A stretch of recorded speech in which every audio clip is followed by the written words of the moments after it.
The problems facing New Zealand's primary sector have been mounting at a rapid pace. So I think it's time for open hearts and open minds.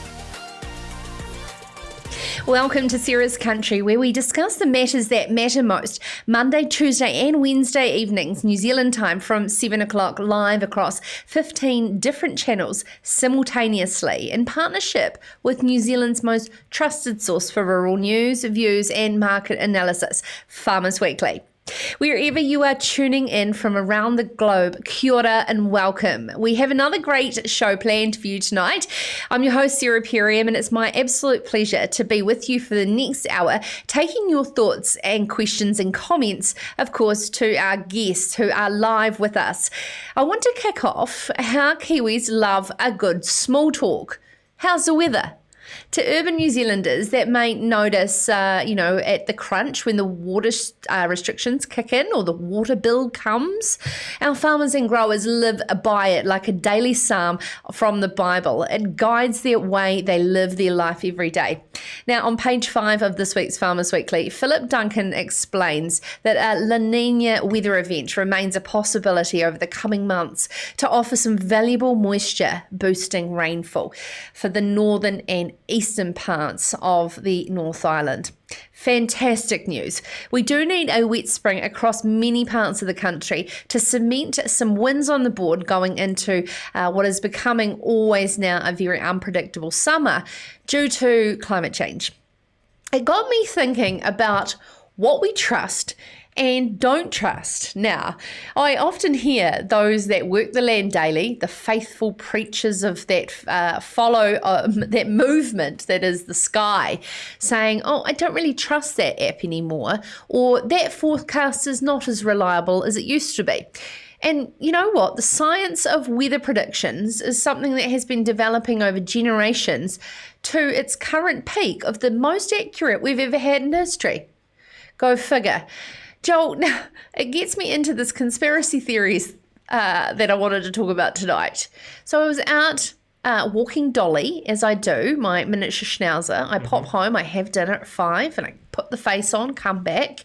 It was a balmy 23 degrees in August in Canterbury. Could you believe it? So I met my latest neighbours on the street in Pleasantville. Lincoln's like Pleasantville to me. And I'm going to call them Bob and Karen, for privacy reasons. And I'm doing the small talk weather thing, oh, isn't it such a warm weather for August? And Karen, Joel, you won't believe what her response was. Please do tell. She said, yes, ever since COVID, the weather's been so weird. No. Yes. Oh. And Karen and Bob, Brian, I can't remember what I named them, they're the loveliest garden, and so they obviously understand the weather because they've got a meticulous garden. But so that's just in a street in Lincoln. So what is the weirdest conspiracy theory that you've heard recently, Joel? I'd love to also put this to our audience, but Joel, you do keep up to date with some pretty wacky stuff. I mean, just anything coming out of America right now is fantastic. I love the fact that people are like, oh, Bill Gates is trying to microchip us when everyone has a microchip in their pocket and a phone. And he doesn't need to. You're all microchipped already. I know, right? It's super scary, though. These are real people. We live in a world of science, growing food and fibre every day as farmers and growers. And the rise of intelligent middle-class people that are throwing their beliefs behind movements, anti-vax, 5G technology weakens our immune systems. Whether there's proven science behind it or not, we export and market our product to this world. But what can you believe if you're now not trusting a weather forecast as a farmer? I just want to leave that with you. And I want to have some fun and read out your comments and the wackiest conspiracy theories that you have heard lately. Wherever you are watching live, I want you to enter into the comments below. I get to see them here in front of me. Do you stop and think about a rumour someone has said to you recently? is there really truth in it? I love your involvement throughout the show, and it's great to see who's watching from around the country and around the globe. So we haven't done this for a while. Simple one. It's really easy. What part of paradise are you watching or listening from right now? I love to see the spread of the loyal community around Sarah's country. So what is coming up tonight in tonight's show? After 7:20, as I repeatedly say throughout every episode, I want your suggestions on issues that matter to you. And our guests, Jason Hawker and his wife Emily, got in touch with me via email. They are from Waipounamu Contracting in Riversdale and Southland, and they wanted to share with me, so we can share with you, the struggles that every agricultural contractor is going through to get staff for the up-and-coming season. Driving tractors has traditionally been filled by highly skilled migrant workers from traditionally the UK and Ireland, and of course they can't get in because of our border closures. Jason's going to join us to share his concerns about what is looking like a major health and safety risk ahead of us all. The New Zealand NZAG Show, formerly the Canterbury A P Show, may not be proceeding this November. However, this is not stopping the popular BOAR Breeders Association, lad and lasses, from having their iconic event in 2020. Again, getting in touch to share their stories. After 7:30, Vice President Jonny Dingle is going to join us to share why it's not too late to get involved in showing off your boar. And then, of course, to close the show, Hawke's Bay Regional Council is actively investigating storage to carry excess water through the drier periods. We certainly learnt a lot of lessons this past summer. To close the show, Hugh Ritchie from Water Holdings Hawke's Bay is going to join us to explain that the do-nothing approach is no longer an option. But first up on Sarah's Country after the break, unemployment statistics recently released show women are not being taken seriously for jobs in shovel-ready projects. New Zealand's National Party plan to redeploy women into in-demand sectors. Of course, that is also our primary sector. We're going to discuss this with King Country Taranaki MP for National Barbara Kuriger and, of course, spokesperson for women. This is Sarah's Country. The recipe for perfect beef and lamb.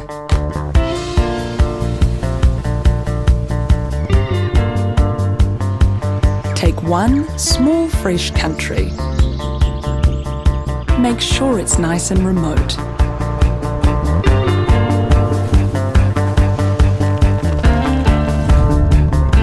Now, keep it at the ideal temperature all year round. Next, mix in the farmers. They go perfectly with the nature of this unique place.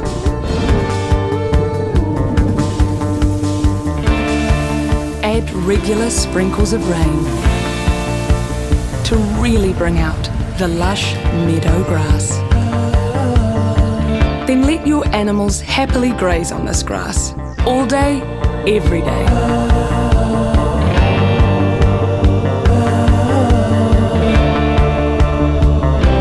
And there you have it, New Zealand, the perfect recipe for beef and lamb.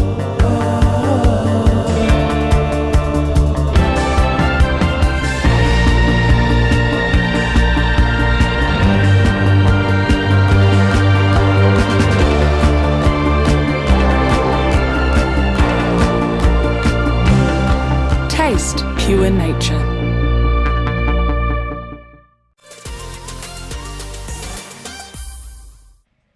$10,000 of the 11,000 people who have lost their jobs during COVID-19 pandemic were women, according to Statistics New Zealand.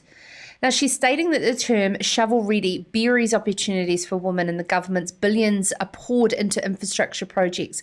Spokesperson for Women for National Party and member for Taranaki King Country, Barbara Kuriger, joins us now to explain more. Good evening, Barbara. Thank you for joining us. Good evening. It's a pleasure to be here. Yeah, first day on the election campaign trail today. She's all go. Almost. I had Judith Collins in a large contractor's shed in Te Awamutu on Friday. fantastic, just talking about these very issues that we're talking about now. So that was great. And I do want to end on that before we throw to our next guest, Jason Hawker from down south in Waipounamu Contracting Riversdale, around what Judith's policies may be to support that, but we are predominantly talking about women. I'd like to know how you formed this view in an advanced nation such as New Zealand in 2020 that we're still leaving women out in the cold, especially when it comes to physical jobs such as these shovel-ready projects. Well, we've got, the biggest call we have at the moment is for other than farmers, is for truck drivers and people to operate big machinery. And it just appears that all of the women who have been made redundant over COVID-19 are being overlooked, and we have to do something to change that. So when Louise Upston was our Minister for Women, we were doing a lot of work in the STEM projects, and I just think we have to do it right from school age, right through. Women are not seeing these roles as possibilities.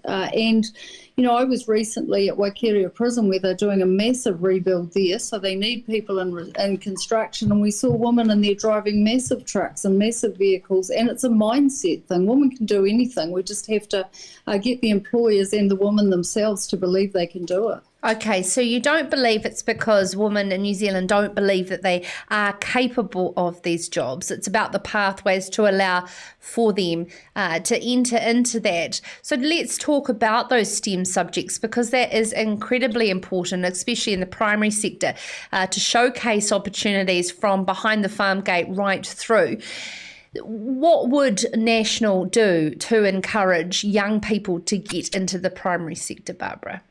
Oh, look, we've got to get further into secondary schools, and, there's a lot of work going on in primary schools, but we have to get further into secondary schools and actually encourage some on-the-job mentoring and training and give people the opportunity to try. With the health and safety rules that we currently have now, it's really difficult. A lot of people won't give a young person a go. So we actually have to think about how we transcend that and give people the opportunity to have a go so that we can then get them into, operating the equipment that they need to do these jobs. But I think the other thing is, it's always hard to get through to careers advisors, and always has been, about agriculture, but I think even further so than truck drivers. We have to get into the mindsets of the teachers, because they will actively discourage young females from doing some of these roles.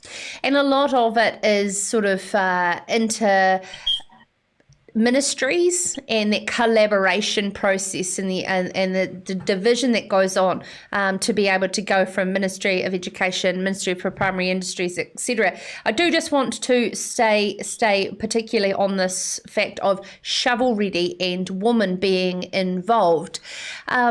You're taking on this particular portfolio as spokesperson for women. What are some of the key messages that you will be campaigning hard? Because Barbara, I was explaining to a friend the other day, Labor have done some great work for women in this past 3 years.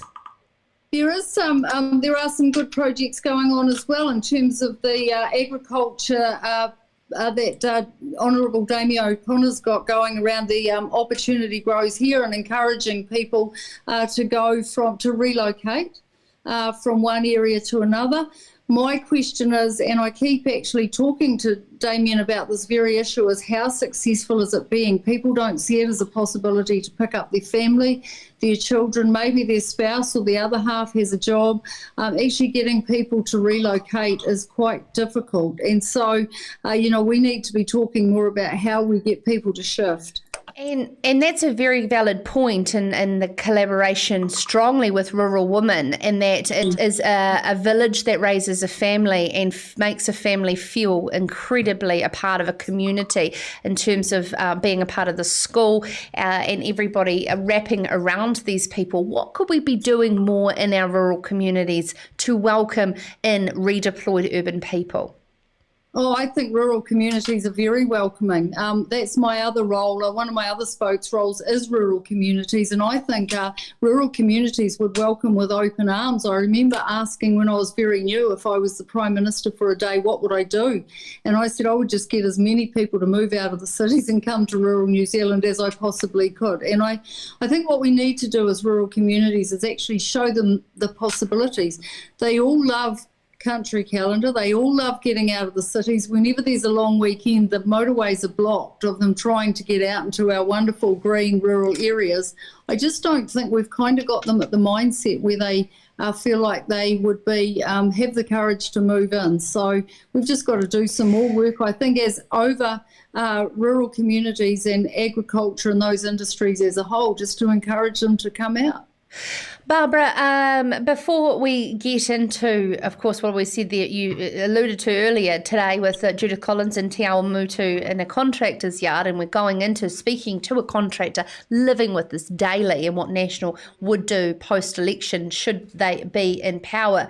But I do really want to know what you would do when you got into power when it came to, of course, growing the primary sector and furthermore and getting people more and more into these rural communities. What are some of those strategies, some of these policies that would actually make an end, goal that could work? Well, I think it's going to be much more interesting now that our international tourism sector is not happening, and it probably won't be happening for quite some time. There are a large number of people that already exist in our rural communities who were involved. I mean, I have Waitomo in my electorate, and the big move has been trying to get those people to relocate into other jobs, and they already know the value of rural New Zealand. And so, I think we really need, it's a promotional thing as much as anything. You can't make people shift, but I think we talk about our primary sector much more positively now than what we did before COVID, and that is one thing that has largely changed, and I hope we never go back, because one of the things I've said is now all of a sudden rural New Zealand appreciates what the rural sector is about and what it's for and how it underpins everything we do as a country. I think we have to, the promotional stuff now has to be quite strong, because I never want to go back to the point where all of a sudden rural New Zealand feels like it's been kicked again, because it seems to be the big bag bogey that everyone thinks ruins the environment. So, there's a lot of things we can do to connect rural and urban New Zealand, and we talk a lot now about things like water storage. It's not only the quality but the quantity of water.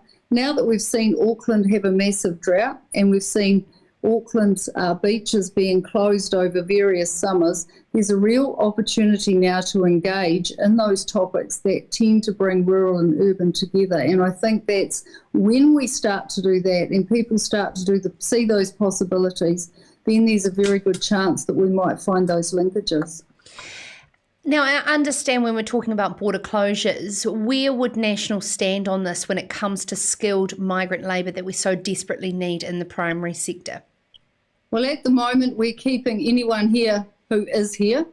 We are very nervous about the borders. We don't want to let COVID in. And so we would have to make sure before we were bringing more people into the country that we had the absolute right quarantine to contain them for a period of time to make sure that they didn't bring anything into the country. So when we can do that safely, then we will do that safely. Yeah, and I understand there's been some murmurs today that our quarantine may be opened up to migrant workers from Finance Minister Grant Robertson. So it is a moving target. How has National been able to rally around, like our next guest, our agricultural contractors who are genuinely running out of time? Oh, they are genuinely running out of time, and I think the best thing we can do, we've got Jerry Brownlee now looking at the borders and trying to work out exactly how secure they are, because we can't live as an island forever. We saw some great work going on between MPI and immigration around the sheep scanners as we went back through COVID, and that became urgent. Look, we don't want to let it in, but we want to find safe ways to get people in as early as we possibly can. Thank you so much, Barbara. I've got a flood of people here telling me where they are watching around the country. Where are you tonight in your electorate? I'm in New Plymouth at the moment, which is just slightly outside of my electorate. So my electorate goes from Taranaki right up to the boundary of Ngaruawahia. Oh, lovely. Thank you so much for taking the time to speak with us tonight as National Party spokesperson for women, Barbara Kuriger. Now, of course, sorry, I'm just wanting to get through this. I love it when you all message in to say where you're watching from. Papamoa, John Williams. Wendy is watching from Karaka in South Auckland. Michael is in Waipounamu Beach. Helen Matamata, Sarah Burden from Lake Hawea. We've got Anthony in Edendale, and the team at Rosalie Wagyu is watching from Horata in Canterbury, not too far from here. And Ross Martin is watching from the Naki, where of course Barbara is from. Dean Williamson wants to say, well done, Barbara. He especially supports your thoughts on teaching of agriculture and primary sector pathways from a school age, so please keep up the good work there. Now, next up on Sarah's Country, as I alluded to, Jason Hawker is from Waipounamu Contracting in Riversdale Southland, and his wife got in touch with us earlier, Emily, got in touch with me earlier this week, and it was absolute heartbreaking email to read. I'm going to read that out to you after the break, and Jason's going to join us to explain their dire situation. This is Sarah's Country. Balance has its own team of innovation specialists. It's our job to lead the way, working with some of the most cutting-edge science and research. We've got partnerships with some of the best suppliers in the world, so our farmers get the very best products for New Zealand farms. And in every region across the country, the conditions are very different, and farmers' and growers' needs are too. That's why we're always looking for solutions that are just right, like here at our Huntly Service Centre. And here in Canterbury, we've got a self-service silo, so I can pick up fat when it suits me. And here in Morrinsville, we've got a world-class mill. That means that we can safely deliver our customers with the freshest, highest quality feed and minerals. It's about putting the customer first, because that's what drives our business. We've been focusing on faster turnaround of orders. We've got to get the right products to the right places at the right times. Here in Taranaki, we've got New Zealand's only urea manufacturing plant. It's where we create our premium sustained fertiliser. We're supplying nationwide and working locally. By getting to know you and what you want to achieve, we can help you get there. And with the new My Balance platform, Balance has put my farm at my fingertips. In fact, we offer support in all sorts of ways, sharing the best nutrition practice with farming families across the country. Whether we're talking about animal health, farm productivity, or looking after our natural environment, sustainability underpins everything we do. We use our local expertise and the latest tools to help farmers and growers navigate the changing regulations, so you can leave your farm in great shape for the future. And we can be really accurate, avoiding areas like wetlands and waterways with our award-winning Spread Smart tech. It makes the job far safer, more efficient, and gives you the best results. When you've got access to that kind of know-how, you've got the support you need to make sure you're farming sustainably. It's that kind of thinking that'll keep us going for generations to come. Together creating the best soil and feed on earth. I'm loving the messages pouring in to us live throughout wherever you're watching live, where you can actually go into the comments, and what's pouring in is where people are watching. Super simple. But we're also talking about conspiracy theories. I know you might think, oh, come on, Sarah, move along. But, there's some pretty wacky ones out there. And I'd love if you've got any that you've heard lately that are pretty funny. Joel, did you hear the news that a staffer from Trump actually rung up and asked if Trump could get his face put on Mount Rushmore? Oh, wow. Oh, Yeah. that's a good one. I know. That wasn't a conspiracy theory, but it's just to show how weird and wacky the world is. Great to see some comments coming in. Sarah Burden said, finally something worth listening to. Thank you, Sarah. I'm hoping she is referring to not previous episodes of Sarah's Country, but welcome to being a viewer, Sarah.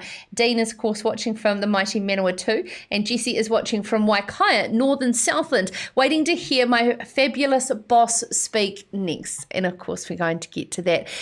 Recent email that was sent to me this week from the hawkers from Waipounamu Contracting in Riversdale demonstrates the stark reality of our border closures. Now I want to read this to you.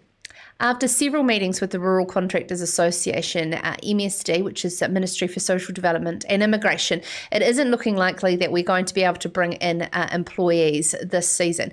We've submitted a request with the Borders Exemption team to have 8 highly skilled return employees come back, and this has been rejected as they don't classify their skills as being highly skilled, and Immigration have said that we can obtain workers from New Zealand with the skills we require. But that being said, we have been advertising for staff since April and have had no one apply that has the relevant skills we require. We're also a work placement company for Telford and hope that some of their candidates from the agricultural course will fill a gap, but at this stage it isn't looking likely. Jason Hawker joins us now. Good evening.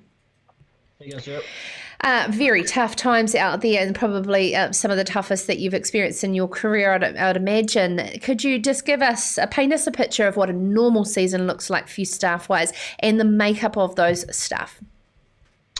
So generally we hover around 20-odd staff, full-time, permanent boys all year round. And then sort of September, October, we'll gradually ramp up to 40 plus, depending on the season. And yeah, it starts pretty rapidly. You don't get a lot of time to warm up and train up and get everybody skilled up as to where they got to go. It's one minute it's wet and cold in Southland, and the next minute the sun's out that way. Yeah, when the sun's out in Southland, you make hay while the sun shines, right? So let's talk us through the situation that Emily's email outlined, the frustrations that you've found, but how has it been to be able to appreciate an unprecedented situation with our borders closing as well? What specifically have you been asking them to try and make the situation easier, not for only yourself, but majority of those involved in rural contracting around New Zealand? Yeah, I mean, we fully understand the problems going on around the world and the potential risk, I guess, of these lads and ladies coming in to help us through the summer. But yeah, I think the risk is so much greater. Sending a whole team of inexperienced people away in this machinery in various different directions and different terrains and soil conditions and weather, and the variables are, you can't train that up in 10 minutes and send them away and expect them to be safe, and we're pretty concerned. I guess that if we don't get it right, there's going to be accidents. So it's not as simple as putting a simulator in a classroom today and then in a month's time we're fine? No. I wish that was the case, but the variables are so high. Like for us to send guys out in a nice flat square paddock, that's a nice simple training ground, but you're there, you're watching over their shoulder and everything's good. The moment something goes wrong, the machinery plays up, the ground conditions change, the weather changes, you're on the side of a hill, or even just coming down the back roads or main roads in our area. If you're not 100% up to speed with what you're operating and how it's going to behave if things change, things can go wrong pretty quick. And we're all for training Kiwis. I mean, in the past we've had maybe around 10 to 15, sometimes more new ones come in. These guys have the experience. They've lived and breathed machinery, tractors. They've been in the tractor with dad since they were little kids, and that's how you learn. The the training, the on-the-job training is the same thing. It's years of learning as you go. There is no real training course, I don't think, that can prepare you for all the variables and the different types of machinery we have. It's pretty vast. So you said that you have been advertising since April, and I understand that you have some beers and a bit of a meet and greet in Dunedin coming up soon. Would you be able to share about what your tactics are there? Yeah, so I guess, we're not left with a whole lot of options. We sort of brainstormed a few ideas around our office, and there has to be a good amount of young rural students among the varsity polytechs, rugby clubs, whatever, through Dunedin. It's slightly outside of our area, but not too far away, I guess, to hop in a car and come work for a few months. But yeah, if we can draw some kind of young ones with a bit of experience, it's a start. It's better than a whole bunch of people that have never done it before. Yeah, absolutely. So we're just sort of struggling to hear you a little bit there, Jason.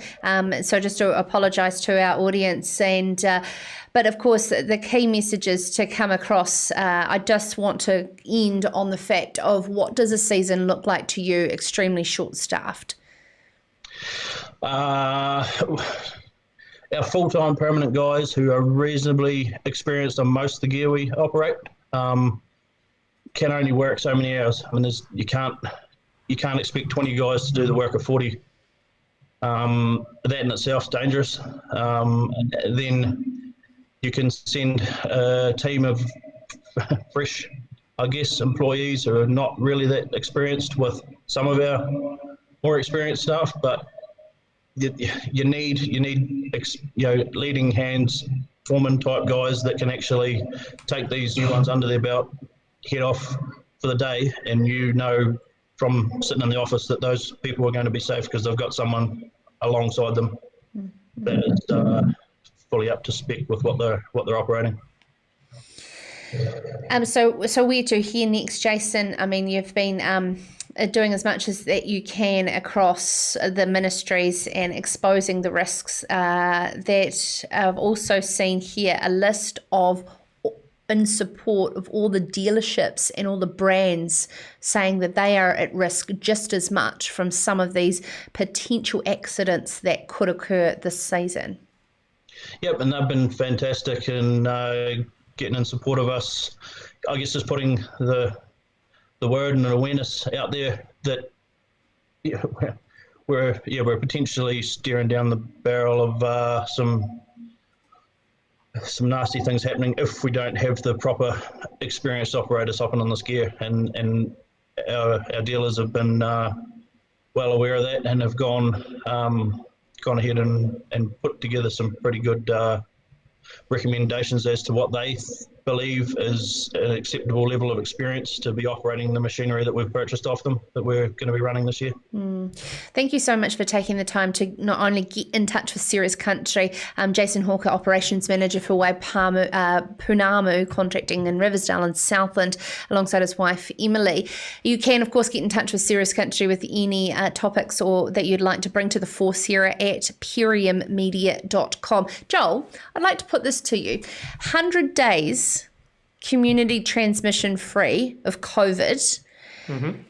We are going to extreme measures now to protect this particular status at the potential death and health risk of so much more. I know I'm fear-mongering.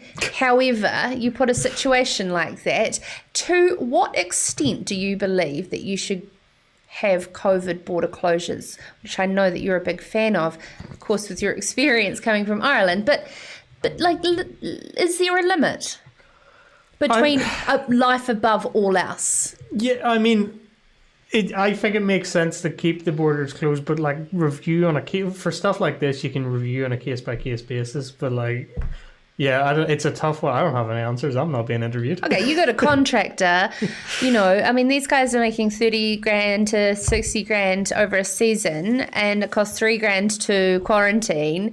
We should be letting them come in, and we, of course, charge with whatever your opinion is. But I mean, literally, you're going to have half the workload, half the staff working that much extra, and it is a highly skilled job, yet we're still treating it as a low skilled job. No, I get you, and I think if there's a controlled quarantine in place, then it's fine. For highly skilled migrant workers. Yeah, petitioning starts here. And if there's a way to cover the costs of that, and there is a good system that works for getting people in and out of the country and all that kind of stuff, then yes, absolutely. But I don't think we have that system in place yet. No, because we've got Avatar film cruise and America's Cup cruise coming. Anyway, this is an ongoing topic on Serious Country, and it was an absolute pleasure that the Hawkers got in touch. Now, next up on Serious Country, we have Jonny Dingle, who is wearing the hat tonight as Vice President of the BOAR Breeders Association. In a lighter note, one of the popular, iconic events that has grown over the past couple of years from the Canterbury A P Show, now the New Zealand Agricultural Show, has decided that despite the New Zealand Ag Show being postponed this year, they will continue. Jonny will be joining us next to explain how it's not too late to get involved. This is Sarah's Country.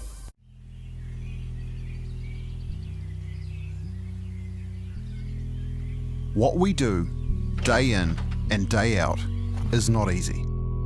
And a lot of us have felt singled out. To be honest, it's felt a bit unfair. But curiously, all the talk is a sign of something we need to take notice of. In a good way. A changing world. A world that we, the farmers, growers, fishers, makers and crafters of Aotearoa New Zealand can prosper in together, instead of each of us trying to go it alone. Now we have a plan that within a generation will get us fit for a better world, to help us focus on the world's most discerning consumers, providing them with the outstanding, ethically produced food, drinks and natural fibres that we grow, make, catch and craft. We have a way, the Māori concept of taiao. It's all about forging a deep relationship with the natural world. As Kiwis, we absolutely get this, but we can do better. Putting the climate, land, water and living systems first is in our nature. Taiao will guide and connect us to regenerate, be outstanding and celebrate our New Zealandness in everything we do. We have a future, an enriched future, where we will own our part and lead the change. For our country, our collective prosperity and for our children. All of us, farmers, growers, fishers, makers and crafters will need to get involved to encourage others to step up and win the world over like we have done many, many times before. Making this happen starts with a commitment that you and the person beside you and the person beside them can own this together. You can shape this. We can shape this by thinking about how you can apply taiao to what you do. It's time to work together and change your world. Our world. Let's make it our business to shape our future. Fit for a better world. It starts now.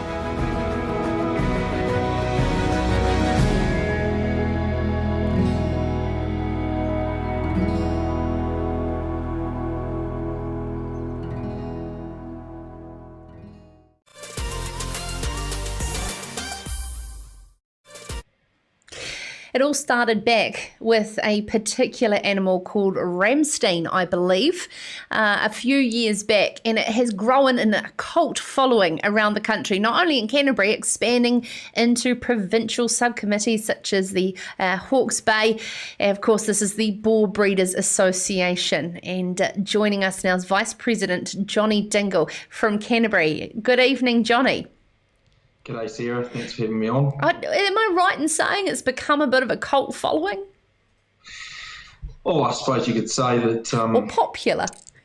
Yeah. it's been a pretty reasonable growth from 8 years ago, and it was just Jimmy Pearce bringing along Ramstein. So yeah. And of course, for those who are not familiar with the BOAR Breeders, could you sort of explain about what it's become, the categories, the type of groups that get involved, the sort of level that they go to in terms of dressing up and theming their entry? Yeah, sure. So really it's just about rural people getting off farm and getting together and having a bit of fun. And so it's a really basic competition. Everyone's pretty enthusiastic about the competition, whether it's the pigs or the best dressed, but it's a pretty basic criteria. It's the best eating pig. So it's kept pretty simple for that reason. Anyone can enter. Last year we had close to 40 entries, which was pretty cool. And if you think about, most of those entries have got a syndicate of people attached to them, of sort of 3 or more people.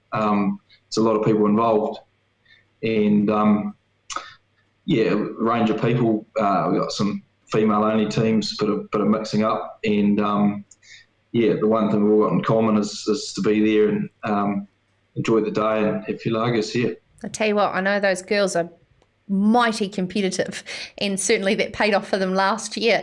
Now, of course, the New Zealand Agricultural Show sadly decided to postpone the show with the uncertainty of COVID.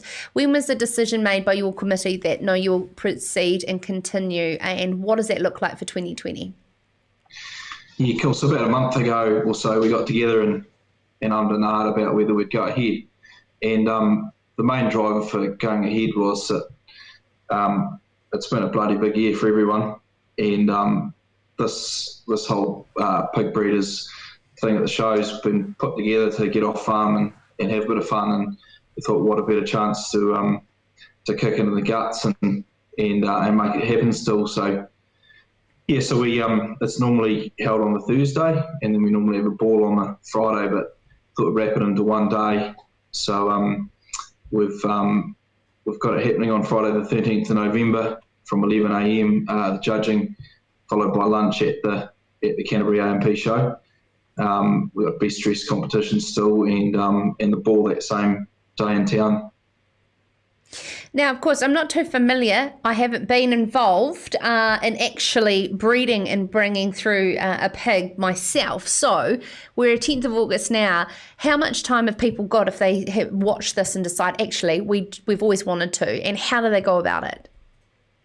Yeah, cool. So normally pigs we see, because the target size range is 70 to 100 kilos. I mean, it's not critical to be inside that, but that would be a pig of sort of 2.5, 3 months, right up to about 7, depending on what it's been fed and breed and things. So obviously about 3 months out now. So it's not too late, as long as you've got the right breed and good tucker to put in them. So yeah, anyone can do it. Like, it's bloody easy, and it's just about pulling together a few people that can help out and share the load a wee bit, feed the pig, and get together, and do a bit of a selection process, contact a few breeders, and it's probably a good time to mention if anyone's keen to do it and needs any advice or is having trouble finding a pig, just jump on our Facebook page and flick us a message and we'll help you out. Yep, no, absolutely. You'd need that tip if you're starting out, especially where to source pigs, the best types of pigs and what sort of things they like to eat. Now, thank you so much, Jonny Dingle, Vice President there of the BOAR Breeders Association. As Jonny said, get on their Facebook page, BOAR Breeders Association. If you've missed it, is going ahead this year at the Canterbury A P Show on the Friday. You can key along and watch at the Canterbury A P Show grounds, regardless of the show not going ahead. And, of course, there's a lunch there, and the ball is that night, Friday the 13th. I don't know if that group of people need any sort of superstitions, because it's always a good night out for sure. Now, I'm just looking down here into some of the comments. Dewey Wynne Williams has said he was a worker of Jason Hawker's from Wales and has stayed on. Sadly, the only overseas worker that will have. John Williams, the distance involved in is massive filter both ways. Our shearers head north, but only the best bother. Likewise with the tractor drivers from up there now. Time wasters make it. Well, sorry, John, your grammar's just throwing me, but Stuart McIntyre, listening from the Hawke's Bay. Welcome, Stuart. Looking forward to Hugh's views on water storage. Water is the new gold of our business. It is certainly worth fighting for. My grandfather spent most of his life doing so. Of course, that eludes us, and to close the show after the break, we have the wonderful Hugh Ritchie, and he is wearing tonight a hat around water in Hawke's Bay. And we will be discussing how water storage looks going forward with the way that this particular government has moved from large storage systems into smaller storage. All that up next to close in Serious Country. This is Serious Country.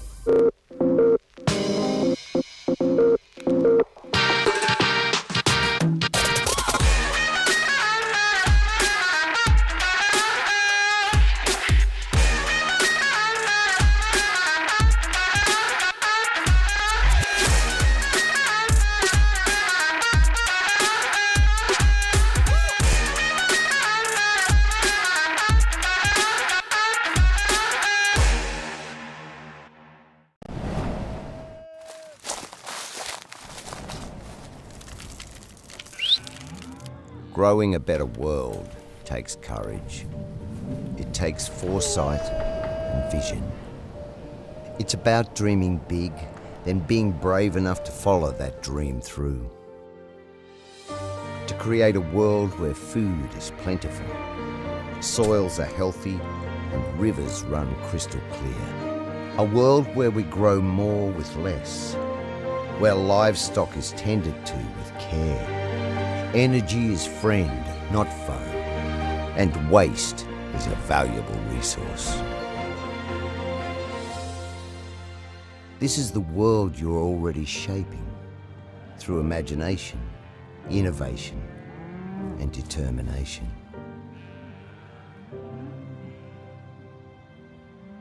So as small steps become huge leaps, you move boldly forward.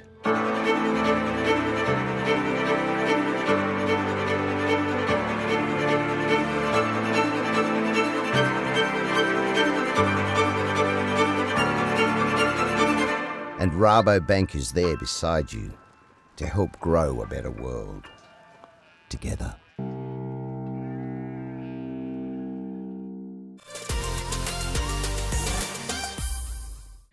I'm actually just looking down here, Joel. There's a fantastic cartoonist who's done a wonderful cartoon in this week's Farmers Weekly. They wanted us to think small-scale storage, so we went for it. Make sure you check that out in this week's Farmers Weekly, of course, produced in alliance with Serious Country and your trusted source of New Zealand rural journalism, in-depth journalism, analysts from our market analysts, and, of course, the wonderful opinions of some that regular and, of course, want to put their forward through. I'm just looking here, page 3. Water storage options explored by Colin Williscroft. Now, Hawke's Bay Regional Council is actively investigating freshwater storage sites to carry excess winter water through dry periods in summer. We certainly have seen one of the worst dry periods in generations. And wearing the hat of Water Holdings Hawke's Bay is Director Hugh Ritchie, and joins us now. Hugh, now, of course, the Tukituki River has been a hot spot for debate around what the best way to do water storage is. This particular government, in particular Shane Jones, right early on, when they're having coalition talks, said large storage was out and small storage was in. What sort of progress have you made over these past 3 years, and where does that leave Hawke's Bay going into the future? Well, for the last 3 years, we obviously took up the residual assets of the old scheme, looking at the site, looking at the ability close under the ranges to store water. So again, when you're doing water storage, the ability to fill the storage reliably is critical, as well as where you can hold it safely in an environment and geotechnical site that actually the water will stay in. Now, Hawke's Bay soils are quite young. they did a lot of work. They spent $18 million investigating sites all through Central Hawke's Bay. They didn't just choose one site and start there. So a lot of exploratory work has been done to understand what the options are. And obviously it boiled down, in 2010 to the Makarora site.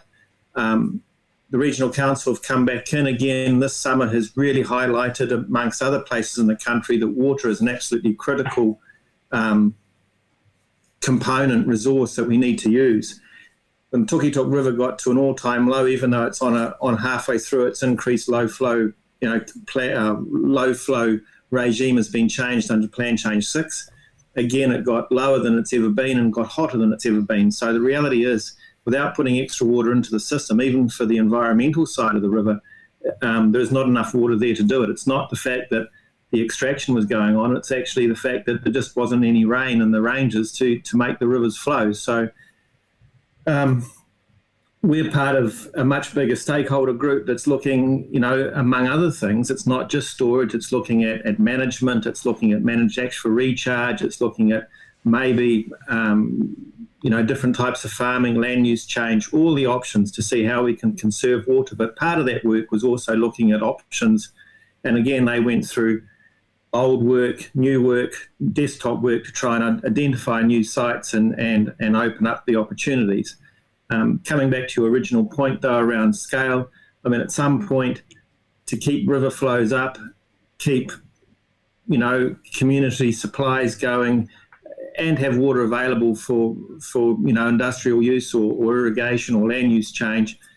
You could have 4 or 5 small dams, or you could have one big one. There's no conclusion made yet, but the reality is, if you haven't got 4 or 5 small sites, but you can do it with one site, then sometimes, as long as you can meet all the other environmental expectations, all the other parameters that the government have put in place in their issue around water storage, then scale is just one area that obviously we have to have a conversation around. But certainly at this stage, there's no decisions made around scale or size. Regional water security is a major problem for nearly every region in this country, and we have proven examples of where a 4-water pronged approach works, from the catchment right through to urban and industrial sort of supply. Why has there not been any sort of push through from how strong they've been on how much economic and environmental benefit can come from one large scheme? Well, again, we've obviously the Hawke's Bay with the Tukitok especially and the Makarora, it's been really hard to have that conversation with politicians. Obviously they get quite worried about the history and the baggage around it. So we've really been focused on trying to get a community engagement going, understand the community's values and desires and wants around all those things. And I think there's, probably the last go around, I think the community was worried that the risk of increased activity versus the benefit the river was going to get delivered to was in balance. And so we've been really looking at how we can look at that balance between environment and use, water use, and see if we can rebalance that. And so that's been part of our plan, to have that conversation, not come up with any predetermined outcome or idea, but let's get the values, let's get that demand and understand the demand. There isn't even how much water do we need even for status quo in 50 years' time based on climate change predictions? So there's a whole lot of work that needs to be done to make us understand, because when you do build these things, there's going to be a lot of money involved, and to build something that's only going to be sort of useful for 5 years is hardly worth it. We really have to get an idea of what the future demand would be. As an example, even the stream depleting takes currently, which basically lost the surety of their water when the Plan Change 6 came through and changed the low flow in the Tukitok, or the trigger points, from 25, they eventually go to 52, but at the moment they're at 4,700 litres a second. So those takes now are very unreliable. To provide water to take out those, so the water loss from those takes basically is about 4 or 5 million cubic metres. If you future-proof that to mid-century, that's about 10 to 12 million cubic metres. So again, that's just taking that one little parcel of water. So if we looked at the total demand going forward, then volume is going to be a really critical component to get right as to what we're going to need to make it work. And a report that was delivered to Council last month predicted the region's annual GDP will fall by 120 million a year by the middle of the century if nothing is done about water security. Catchment groups have been a fantastic thing that's come out of the last 5 years, and as you said about sharing values around it collectively. Do you believe that the collective values are now starting to understand their food security and their water security with the urban population growth? I think that generally the urban population, especially in Hawke's Bay in the light of the last summer, but even before that, I think really did understand the linkage between food and also their prosperity. You can tell when the shops are down and the farming community is struggling because the shopping and everything else, does fall very rapidly. So I think there is that genuine linkage. Having said that, there's always groups that just won't see it and see basically the linkage between intensive agriculture and water quality as being the only thing that's the risk that should be considered. And look, I accept that. We've got to be very careful about making sure that intensive agriculture doesn't have an effect. But the reality is, if we want to get significant land use change from, ruminant production, for want of, an example, into, cropping or intensive crops or horticulture, actually water is the guaranteed enabler. It's not, we can't do it without water. You just won't spend the money on the permanent structures or we won't get the contracts for those specialist seed crops and things like that without water. So water is actually the enabler for that land use change. And again, enabling a significant amount of irrigation to be performing consistently means that some of the surrounding hinterland that hasn't got water, but this year alone in this drought, that was affecting people from the ranges to the coast. And so again, being able to generate feed supply and keep people going locally is another absolute benefit that having reliable water is going to create.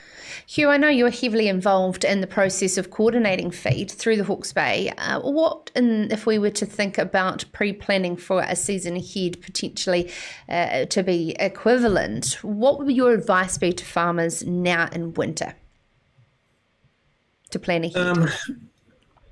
Planning ahead is the critical thing. I mean, we as an example, 2006 was the last time we bought supplementary grain in to augment our own supplies to generate, provide for farmers to take on. We bought 300 tonnes in that year. This year we've bought just under 3,000 tonnes in. So that sort of gives you an example. And we had basically 2 full-time people from the sort of start of COVID lockdown, right, full-time just bagging grain and getting grain ready for going out. So the biggest thing we saw was people have to give us an idea of not just what they need this week or 2 weeks' time. They actually have to really think through, and give lead time for people to actually generate feed. I mean, we could do it, we could find feed, but we just couldn't do it, the next day. And so, we have several situations, people ring up and say, can I have 10 tonnes? And those guys are now over 70, 80 tonnes total.